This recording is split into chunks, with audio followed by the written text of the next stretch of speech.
All right, we are live on YouTube. Hello, YouTubers.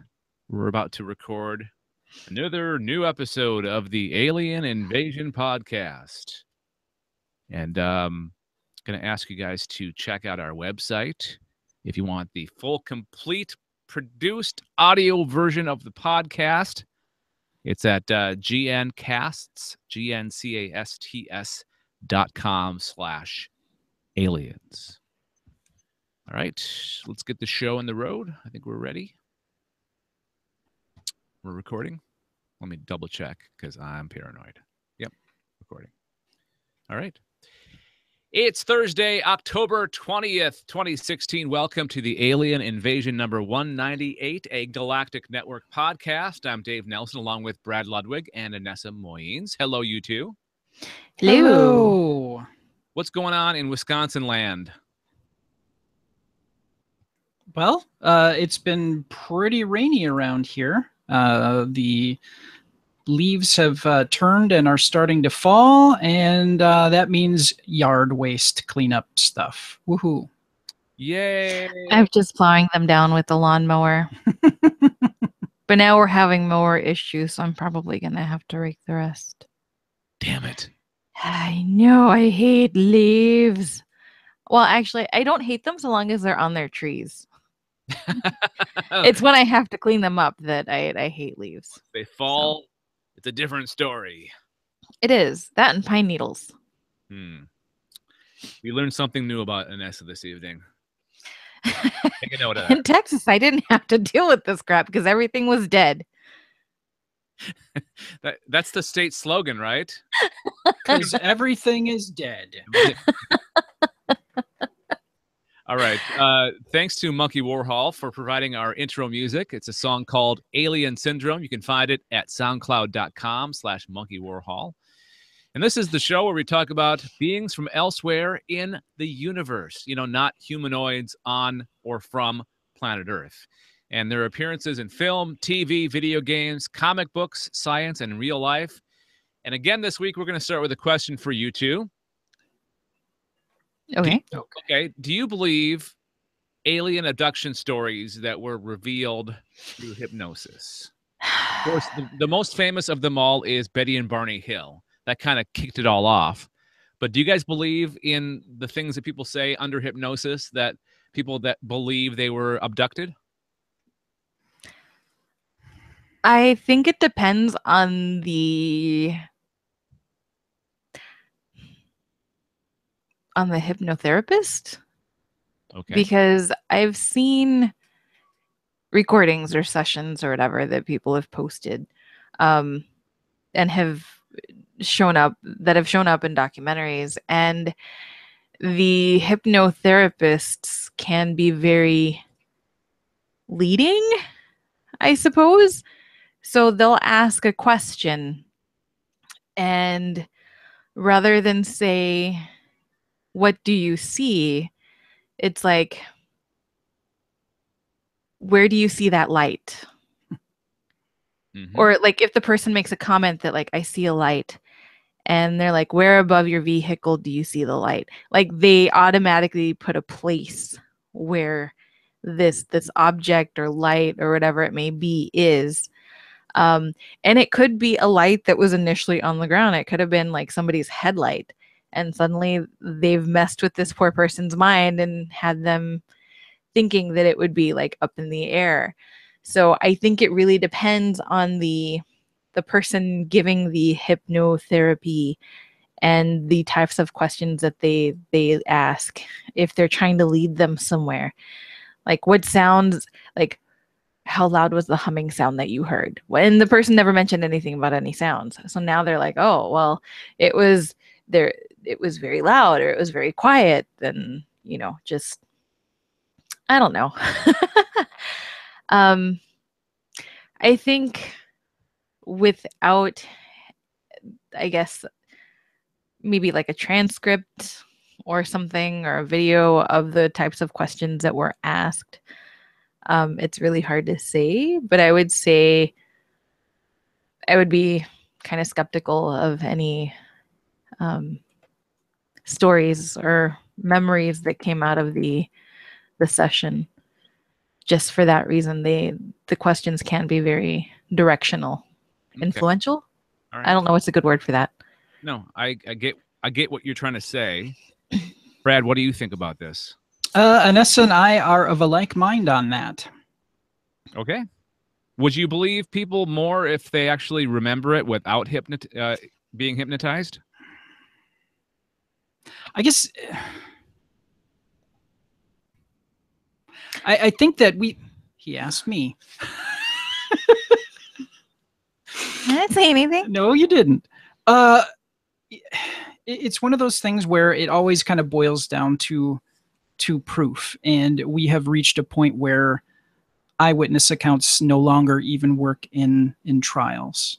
You know, it's very much what other physical evidence do you have. So I think I've become a little jaded in that respect, in that the mind is a very powerful thing that can be easily molded and shaped, and you don't even realize that it's being done. So I think through no fault of anybody's own, you can interject or place things in somebody's mind, especially when they're in a hypnotized state, to alter that memory. Okay. And the other thing too is if a person, say they do remember an experience of being abducted, it's just one of those things. You don't know if it's like a genuine memory or maybe something that the mind has created to kind of deal with an event that has happened. Sort of a coping mechanism. Kind of like Hawkeye in the final episode of MASH, where he thought he was making the chicken be quiet, but really it was a baby. Yeah. Right. Okay. So, yeah, something like that. So I guess it really just depends on the individual. But yeah, like Brad says, like everybody wants proof, and even like eyewitness testimony isn't necessarily going to be listened to, taken seriously. So basically what we're saying is pictures or it didn't happen. And even those can be photoshopped. Okay. Yeah, it's one, you know, if we could see like the whole, if they could videotape the whole session where we can make that determination for ourselves, if, you know, there were leading questions or whatever, I think that would be better than just somebody's say so after a hypnosis session. Like, yeah, I totally experienced this. And they, I'm sure, genuinely believe that that's what they experienced, but it might not actually be real. Okay. Thank you very much for taking part in my survey this evening. You're welcome. All right. The news. Let's get it going here. Nessa, you got the first story. I do. And guess who's in it? Scott wondering. Joe the plumber. Yes. What, Joe? Joe the plumber is in this story, along with Scott C. Waring. What? So, a UFO hunter claims to have caught the European Space Agency attempting to cover up the presence of a gigantic 62-mile alien UFO space station lurking deep in space near Lutetia. I don't know if that's how it's pronounced. It is now. It is now. So Lutetia, a large asteroid located in our solar system's asteroid belt between Mars and Jupiter. The UFO hunter claims that he discovered the alien UFO megastructure floating in the asteroid belt between Mars and Jupiter by, quote, adding light to an image of Lutetia published by the ESA, the European Space Agency. UFO blogger Scott C. Waring announced this incredible discovery in an October 14th post to his Weird UFO Sightings Daily blog. I like how they describe it as weird. Where'd you get I don't think it's that weird, but, you know, whatever. The UFO blogger explained that he discovered the 62-mile alien behemoth after adding light to it. According to a statement by the ESA and its official website, the image shows the stunning silver of the large main belt asteroid Lutetia, photographed by the Rosetta spacecraft passing on its way to comet 67P Churyumov Gerasimenko. Congratulations. Rosetta, Congratulations on that pronunciation. I just guessed. Rosetta, according to ESA, had flown past another asteroid called Steins in 2008. The image is one of hundreds of high-resolution photos of Lutetia that the Rosetta spacecraft captured with its optical spectroscope and infrared remote imaging system, known as OSIRIS, when it passed Lutetia on July 10th, 2010, according to the ESA. This image was taken as Rosetta had passed its closest approach at just under 3,170 kilometers from Lutetia's surface and was beginning its journey away from the asteroid, the ESA explained. As a result of this flyby, astronomers have been able to characterize Lutetia, viewing the wide range of craters and geological features scarring the asteroid's surface. These measurements showed that Lutetia is primordial, likely having just formed just under 4 billion years ago during the very early phases of the solar system. But according to Waring, after he had modified the original dark ESA image by lightening it up, a gigantic rectangular 62-mile artificial structure, which appears to have been an alien UFO spaceship or space station, emerged suddenly from the shadows behind Lutetia. According to Waring, the image shows the alien UFO megastructure was at least about the same size as the 100-kilometer asteroid. Thus, Waring was able to estimate that the UFO was at least 100 kilometers or 62 miles across. In case you're wondering how he came up with that number. Waring then accused the ESA of deliberately concealing the massive alien space station in the photo by darkening as part of the alleged policy of covering up evidence of extraterrestrial life and advanced alien UFOs in our solar system. And according to alien and UFO hunters, the world's top space agencies, including NASA, ESA, the Russian Roscosmos, the Japanese Aerospace Exploration Agency, and the China National Space Administration, are united in a global conspiracy to hide the truth about extraterrestrial life from the world's people. But thanks to eagle-eyed UFO hunters such as Scott Z. Waring, the alien/UFO cover-up conspiracy is being exposed. Thank God. I know. They didn't realize that some of us wouldn't cover it so fast, Waring commented. The ESA states that asteroid Lutetia is 100 kilometers across, and if the UFO is the same size, then it is also 100 kilometers across. Makes you want to rethink what we think an alien starship would be like, huh? But on several occasions, NASA has denied accusations that it is hoarding vital information about extraterrestrial life. NASA has repeatedly refuted claims that it doctors images to conceal evidence of alien beings and UFOs. The agency has also denied persistent allegations that it shuts down live transmission from the International Space Station when UFOs appear on the live stream.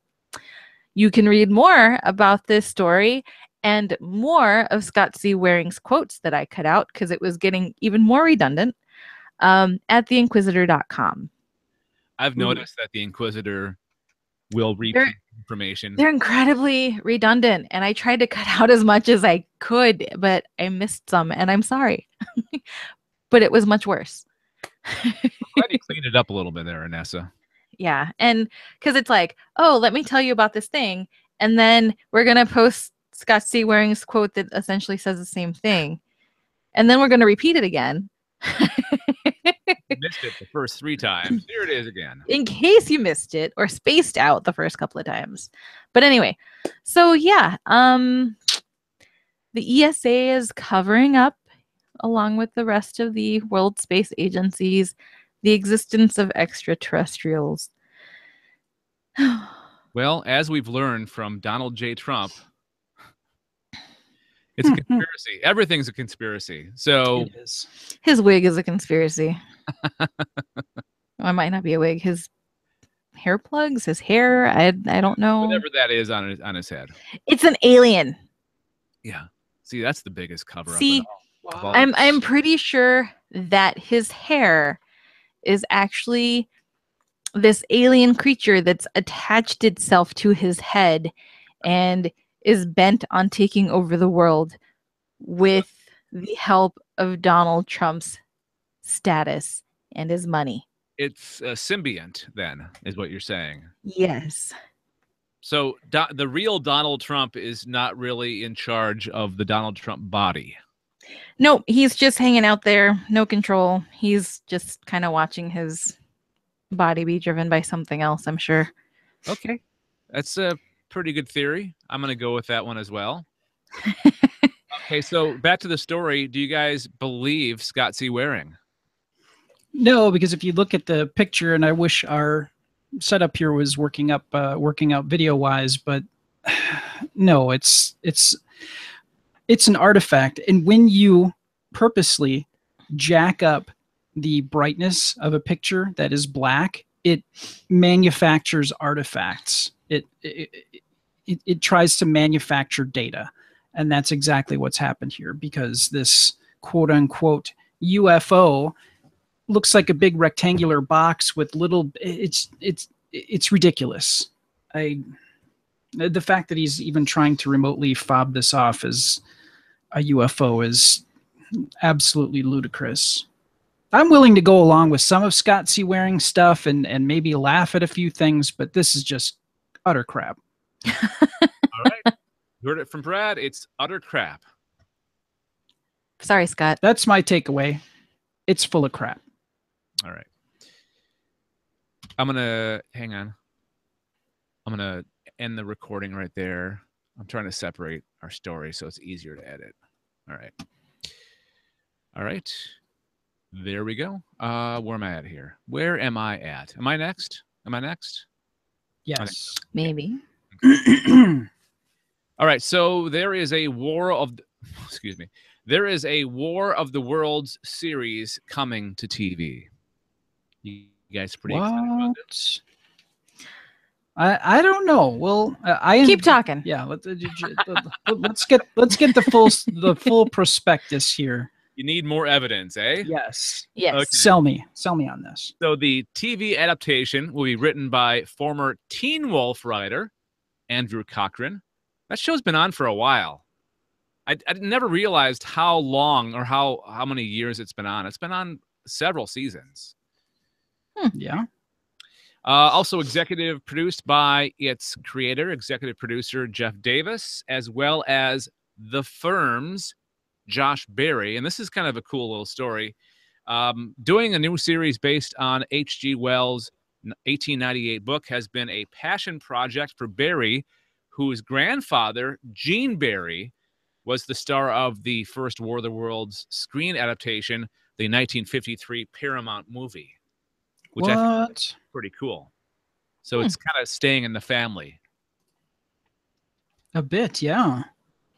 Overall, there's been about a dozen film and TV adaptations of the book, most notably the 2005 Paramount movie directed by Steven Spielberg and starring Tom Cruise. Did you guys like that version of the story? Never saw it. Really? Nope. Anessa?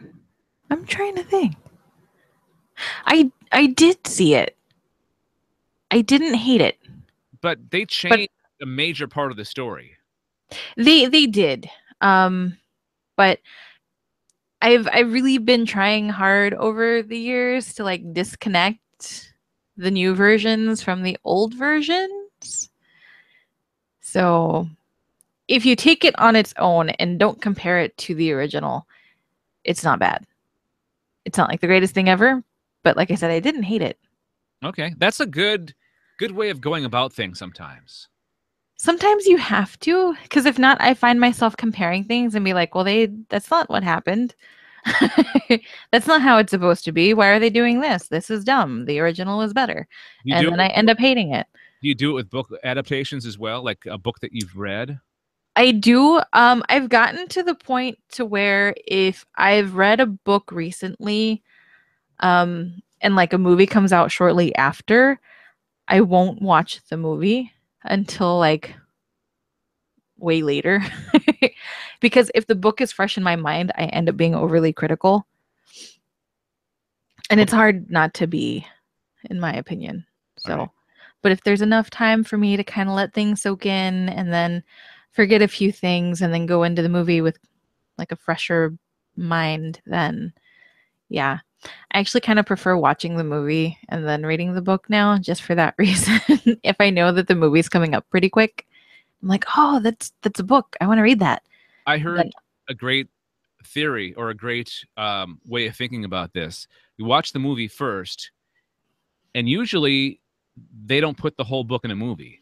exactly. Getting more of the story when you read the book after watching the movie. You get questions answered and see what changes, and There you go. yeah.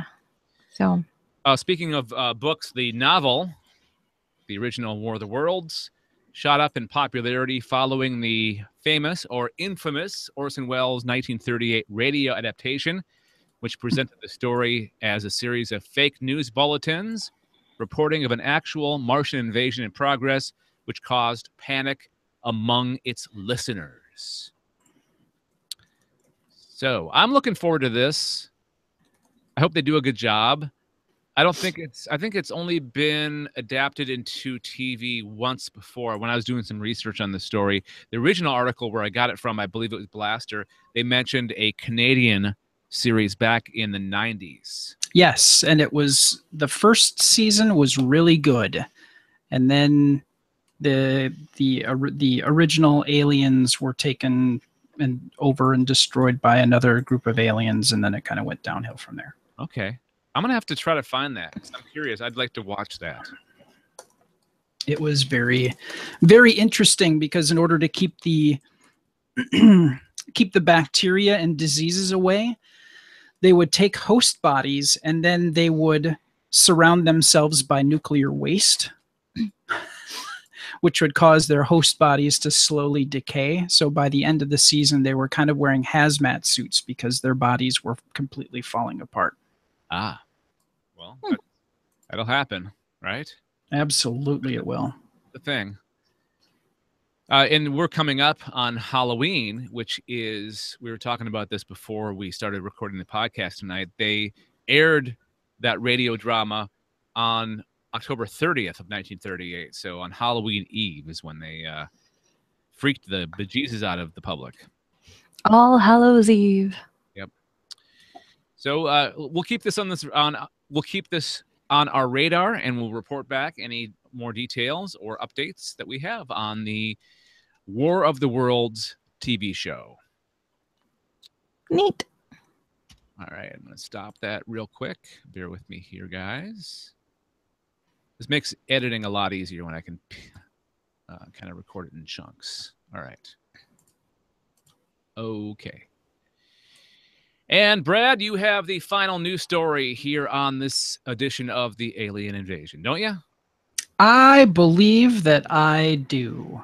And I think that we are going to have another discussion about things put out in, well, actually, this is another telescope that is going to allow us to hunt for alien life. Now, this particular telescope is going to be collecting data from our closest neighbor, Alpha Centauri, and it's called Project Blue. Now, in this article here, it's titled Project Blue, Private Space Telescope to Hunt for Alien Earth at Alpha Centauri. A new initiative called Project Blue aims to spy on our interstellar neighbor, Alpha Centauri, to capture an unprecedented visible light image of any Earth-like planets that might orbit there. The project, which hopes to launch a lightweight telescope into Earth orbit by 2019, was announced October 11th, so about 9 days ago. The two stars of Alpha Centauri, along with the associated red dwarf star Proxima Centauri, are the closest stars outside of our solar system. And the Alpha Centauri stars are by far the closest sun-like stars to Earth's system. While the dual system makes imaging a challenge, the stars' extraordinary closeness means that a relatively small and inexpensive space telescope could potentially view them directly. Boldly Go Institute, a New York-based nonprofit organization dedicated to privately funded space missions and research. Project Blue is led by Mission Centaur, a new nonprofit devoted to searching for planets around Alpha Centauri. The SETI, Search for Extraterrestrial Intelligence Institute, and the University of Massachusetts Lowell are also collaborating on the project. The project would consist of 2 high-altitude balloon flights testing similar instruments with NASA's support, and then a satellite with a refrigerator-sized telescope/instrument package would be sent into space and be in operation between the years 2019 to 2022, collecting data. Now, Space.com reported on a talk last year by Ruslan Belikov, an astronomer based at NASA's Ames Research Center in California, about methods for imaging Alpha Centauri to search for a planet. This effort comes with unique challenges because of the potentially complex orbit of a planet around 2 stars and the need to block out the light of both stars to spot any planetary specks. They hope to use similar methods. They want to use deformable mirrors and star shades to cancel out the star's glare. Now, the project is a gamble, and it requires making fiendishly difficult measurements. I love that. Okay, stop the story for a second. Sorry. Yes. You used the word fiendishly. I did. That's awesome. You don't really use that in a story very much. That's a excellent adjective that I don't think gets a lot of play. Well, well done to the blog writer of this story. And when you say the word fiendishly, you need take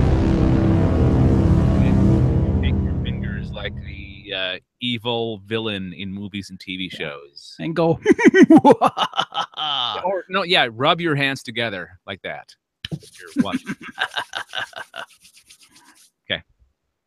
Okay. Enough of that. Let's see. Sure. Now I love. I gotta interrupt again. Yep.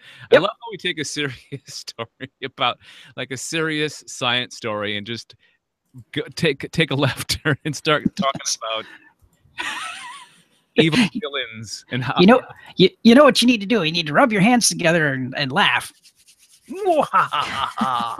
Yes, that's exactly what you need to do when you use the adjective fiendishly. But it's possible to do Project Blue relatively inexpensively due to the star's lucky location, and it'd have the potential to reveal Earth-like an Earth-like planet very close to home, orbiting a star like ours, even in a much more complicated star system. If all went well, they'd be poised to catch sight of blue and greenish wavelengths, just enough to tell if any planet around Alpha Centauri is indeed a pale blue dot like Earth viewed from afar. Just a visible light detection can tell researchers about the planet's mass and a little bit of its composition.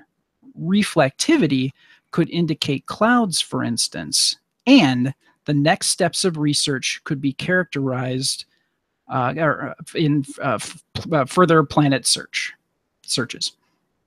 So there you go. You know how last episode I had a song to go with one of the stories that we were talking about? Yes. I have one again. Here it is. All right. Nice. There it is. Okay. Just enough. Not too much to get us knocked off YouTube. Just a little taste. Yeah. Just a little taste. Makes me think of name that tune. No, it's a very fascinating story. I love how our science, we're putting so much time and effort into search for extraterrestrial life, on all different levels, right? Mm-hmm. Mm-hmm. Got all these microscopic. Yeah, well, that and also organizational wise, you got private companies, you got Yeah. Project with the Russian guy and Stephen Hawking.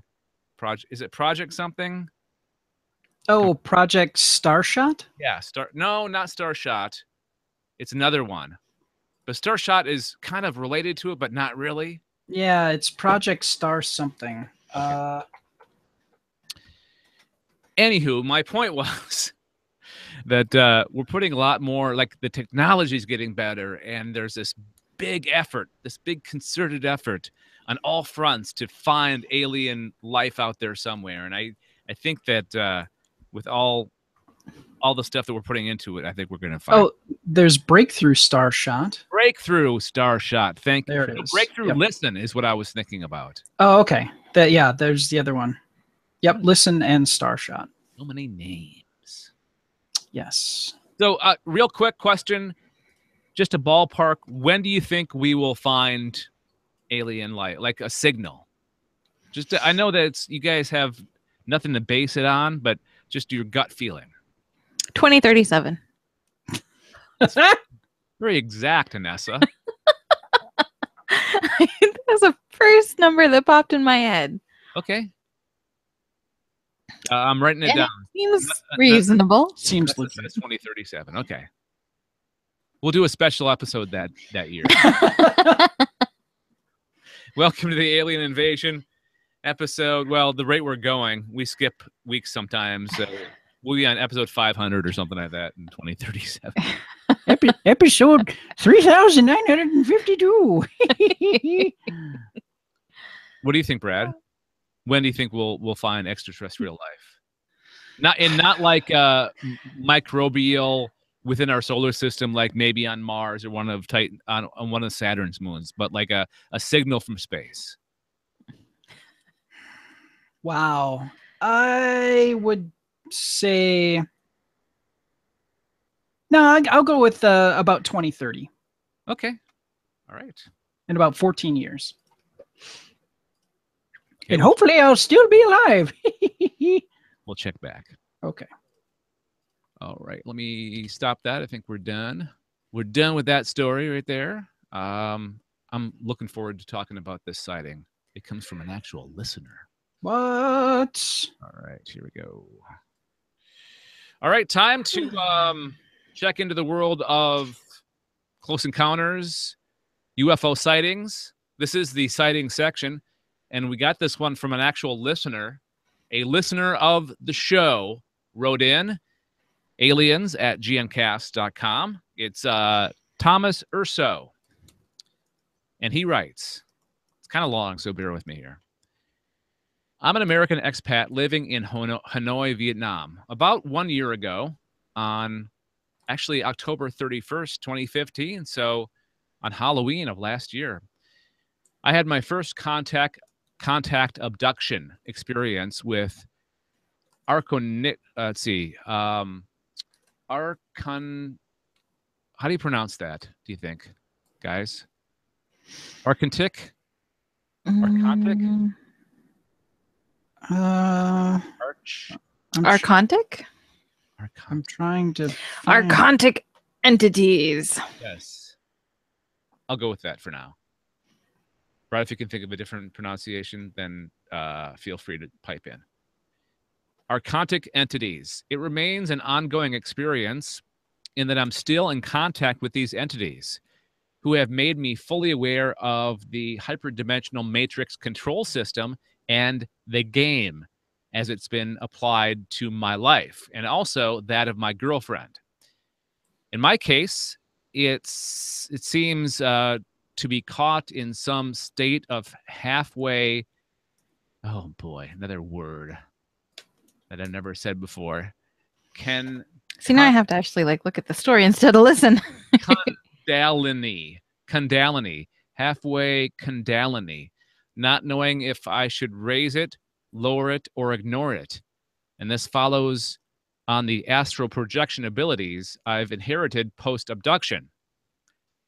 As a kind of shorthand, I have numerous entities attached and pulling me in all directions, along with body possession, ear hum, split brain effects, and all the rest that goes along with such experiences. I also have 2 shadow entities attached to the right and left side of my head, astrally. I suppose this somehow related to Kundalini, or more likely to these negative entities hijacking and diverting my Kundalini energy. In contrast, my girlfriend claims no memory of our shared experience over the past year, but shows all the signs of being under full archontic control. This is basically where everything stands with me at present. I've spent hundreds of hours trying to remove these entities, pull cords, clear clear chakras, and I feel I've only made my situation worse by doing so. Aside from this, I've been through numerous situations, both real world and under abduction situations, which I'm only now beginning to write about nearly a year after my first contact with these entities. In my case, in writing about my ongoing experience, I'm looking to share what I know and learned thus far as a result of my awakening, and I'm looking to share with others who are experiencing similar awakenings, contact abductions. My circumstances are quite difficult in that until my post-contact experience, I didn't realize that the archontic interference in my life dates back about a decade, if not to childhood, and has played a large role in destroying my marriage and family, as well as playing a role in engineering me into my present situation, that being a near destitute writer in contact with and under the influence of archontic entities, and trying to find the right way to manage not only my life, but also a love bite relationship. My second following the breakup of my marriage, without my losing this relationship and the girl I love. In my case, because I believe my own ongoing experience and insights in dealing with these archontic entities, shadows, cords, etc., that I cannot clear, along with my experiences in the real world, the matrix veil lifted will be of value to you in your own work. I invite you to visit my Facebook page. See, this is where I think that maybe he's not a real listener. Maybe he did a Google search for a podcast. But who knows? Maybe he is a listener. But you can check out his Facebook page. We'll put the link in the show notes. Thomas Urso, thank you very much for writing in. That's an interesting story. That is very interesting. There's a lot going on there. Absolutely, there is. That must get very frustrating at times, to have shadow entities with you at all times. It'd be hard to be alone, that's for sure. No. It's just Space, thinking. man. The silver lining is you can't be lonely. Mm-hmm. But no, yeah, it is like a really interesting thing, and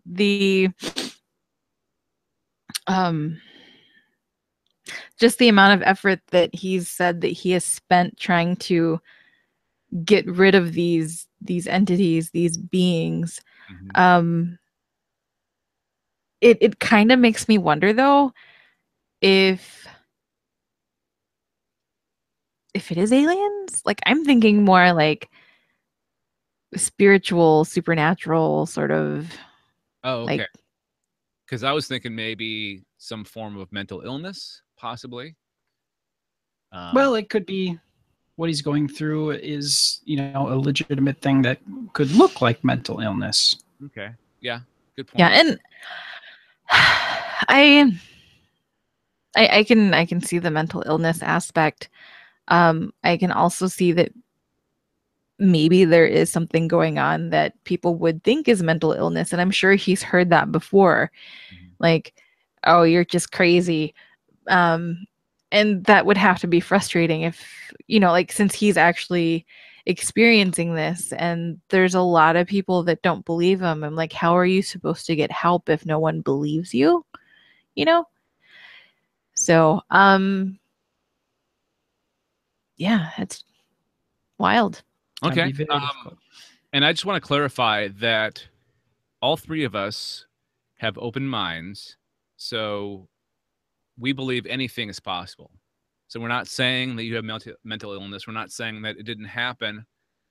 We're saying that it is possible that you are experiencing all these things, and it could be aliens or it could not be aliens. So, yeah, because for me, just the way that I perceived it, I saw it as more like I mentioned before, more spiritual, I guess. More, there needs to be a priest. okay, maybe it's spirits pretending or masquerading as aliens. Maybe they're saying they're aliens, but they're not aliens. Right. And the only thing that really makes me think that it would be something that isn't aliens, it could be more spiritual, supernatural, however you want to word it, would be how he's talking about how he's trying to remove these entities and clear chakras, and it only made his situation worse, which to me, if you're trying to clear your chakra, I don't know how these aliens are, like what kind of forms they are, but I don't think clearing your chakra would really do a whole lot to remove them. You know? All right. Well, does that make sense? Yeah. Yep. It does. I'm like, I don't know how to word it. Like, I don't know if that makes sense to people, but that's just how I see it. I think there needs to be some sort of other ritual or something to kind of get rid of these potentially evil spirits. They're certainly not positive because they are making his life more difficult. So Thomas, if you're listening, please, try to get some help from somebody else, and we want to say good luck, and hopefully you'll get some help. And maybe there's other people that have a similar experience, and they can reach out to him, and they can form a support group and try to work through this. Part of the purpose of his Facebook page. Yeah. Right. And I think it's great that he's reaching out, because the other thing too is a lot of people are afraid to put this sort of thing out there because then they are told that they are crazy. And like, who are we to judge?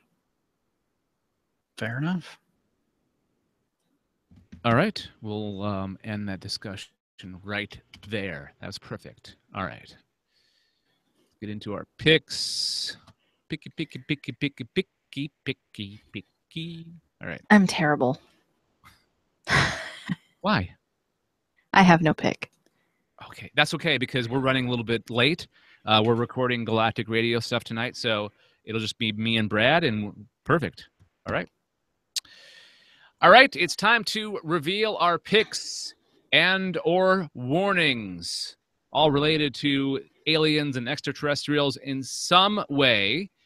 And it looks like I am going first. Anessa decided to not be a team player this week. I decided to watch Timeless. It's not alien related, at least not as of yet, but it is sci-fi related, so there's that. It's a good show. I've seen it. It's I enjoy it. So yeah. Okay. My pick is Batman: The Brave and the Bold, Season 3, Episode 7, Sword of the Atom. Brad, have you seen Batman: The Brave and the Bold? Yes, I know exactly the episode that you're talking about. It's a good series, and I love. It's very kitsch. It's very it's funny. It's not that serious. It's more in the vein of like Batman, the 1960s series, in the way they present things. The Brave and the Bold was an older comic book series, and it was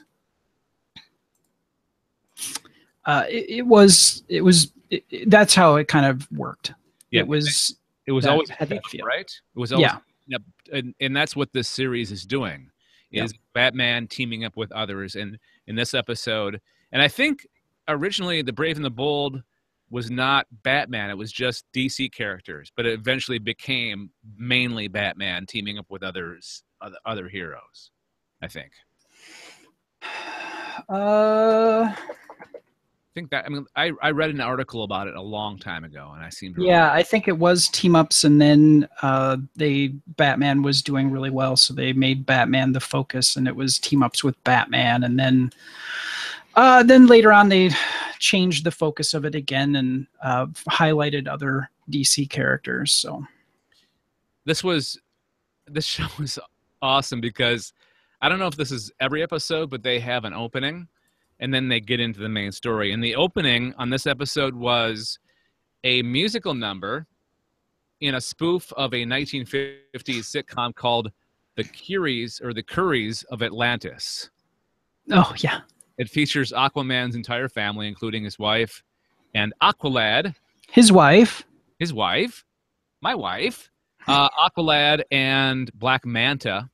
In the sitcom, Aquaman forgets about his wife's anniversary on the day he's supposed to go crime fighting with Batman.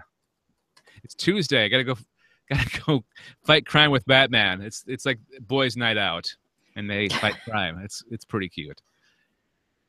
So the main story is I'll just read it from the Wikipedia description. 2 years ago, Batman and the Atom, Ray Palmer, worked together to save themselves from villains like Cannoneer, Dwarf Star, and Thinker. Ray later retired, and Ryan Choi takes up the mantle. 2 years later, Palmer's arch nemesis, Kronos, who we've seen on Legends of Tomorrow, plans an attack, and Batman goes looking for him. When Batman disappears, Aquaman and the Atom, Ryan Choi, must shrink to a microscopic size in the Amazon jungle to save the Cape Crusader and Ray Palmer from the tiny aliens called Catarthans, who are led by Chancellor Duragus, or something like that. It's a great story. They all get shrunk down, and it's these aliens that are tiny. Their ship crashed in the Amazon, and Ray Palmer is in a relationship with the queen of this alien culture. And then there's like her number 2 and number 3 conspire against Ray Palmer and Batman, try to get them killed, but then they team up and they eliminate the threat, and they get shrunk back to normal size, and everybody lives happily ever after. Aww. And that was an actual series that they did with the Atom. Oh, really? Yep. Oh, cool. That's awesome. So it was a book at one time. Yes, it was a comic book series. Do you know what year that was? Pretty sure that was about the 70s. Was it a Brave and the Bold story? I'm checking it out here. I'm starting to wonder that maybe all the stories in the series are from the original Brave and the Bold comic book series. No, it was the series was Sword of the Atom. Okay, that's what it was, and that. Oh boy, that started in 1983. Okay, all right. And it actually went on for it was a 4-issue series. I apologize, it was a mini series. Yeah. Okay. Sorry, I just dinged your phone, Brad. Yep. No, it's fine. So yeah, I really enjoyed it. I definitely give my recommendation. It's on Netflix, at least in Canada. I don't know if it is on the US Netflix or whatever Netflix you watch in the world. And yeah, check it out if you can. Batman, The Brave and the Bold, Season 3, Episode 7. And it looks like the rest of the episodes are pretty good too. So I'm thinking about revisiting that when I get some time.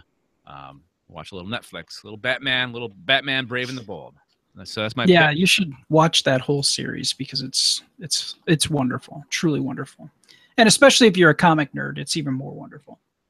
They draw from a lot of different characters and a lot of the DC catalog. Like I saw in one of the descriptions that the Justice League teams up with the Justice Society of America, which I'm totally into because they're doing that on Legends of Tomorrow. And I'm looking forward to watching that. All right, so I'm gonna give it 4 out of 5 flying saucers. Excellent. My rating. Brad, it looks like you have nothing on the dock. Do you have a pick? Actually, I don't this time. I saved all of mine for our other show. Okay. All right. So we'll leave it at that. And that will be my opportunity to tell you that Brad's going to be on the next 3 episodes of the Galactic Radio podcast. So if you want to find out what we call the ings over there, you can find out by subscribing to Galactic Radio, gncasts.com/Galactic Radio. And I'm sure that you will enjoy it. We talk about all kinds of stuff, sci-fi, fantasy, science, tech, whatever we want to talk about, basically. So I'm looking forward to that discussion. Absolutely. And that's going to do it for this episode, this edition of the Alien Invasion, a Galactic Network podcast. I want to thank Retward von Dürnberg, a composer from Germany, for providing our new closing music called Be Water. Learn more about him and his music at thecaravel.net, TheCaravel.net. Thanks for joining us. Final thoughts. Brad, you're first. I like turtles. Say what? What? Throwback.